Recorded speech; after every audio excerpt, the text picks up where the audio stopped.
पायशिवणी तालुक्यातील डेकाटी कोळसा खाणीमध्ये दुपारी झालेल्या प्रचंड ब्लास्टिंगमुळे परिसरामध्ये मोठा गोंधळ उडालाय।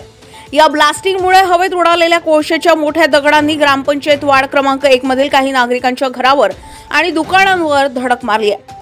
या घटनेने ग्रामस्थांमध्ये भीतीचं वातावरण निर्माण झालं असून वेकोली प्रशासनाविरोधात संताप व्यक्त केला जात आहे।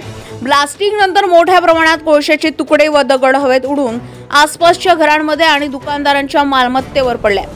यामुळे काही घराच्या छपरांना तडे गेले तर काही दुकानांचे नुकसान झाले। या घटनेमुळे नागरिकांमध्ये भीती आणि संतापाचं वातावरण निर्माण झालंय।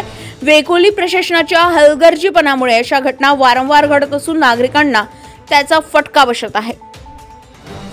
या घटनेवर प्रतिक्रिया देताना वेकोली HMS चे राष्ट्रीय उपाध्यक्ष शिवकुमार यादव यांनी सांगितले की या घटनेमुळे नागरिकांचं नुकसान झालं असून वेकोली प्रशासनाने त्यांना नुकसान भरपाई द्यावी। ब्लास्टिंगच्या वेळी योग्य ती काळजी घेतली जात नाही, त्यामुळेच असे प्रकार घडत आहेत। या प्रकरणाची माहिती कन्हाड पोलीस ठाण्याचे ठाणेदार राजेंद्र पाटील यांना देण्यात आले असून पोलीस अधिक तपास करीत आहेत। स्थानिक नागरिकांनी वेकोली प्रशासनाच्या निष्काळजीपणावर तीव्र संताप देखील व्यक्त केलाय। आमच्या घरांवर आणि दुकानांवर कोळशाचे दगड कोसळत आहे। जर एखाद्या व्यक्तीच्या डोक्यावर पडले असते तर त्याचा जीव गेला असता।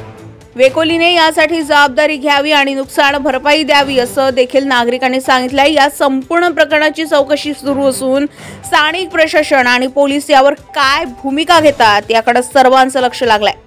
गजा महाराष्ट्र 24 न्यूज करता ऋषभ बावणकर, कन्हाड, नागपूर।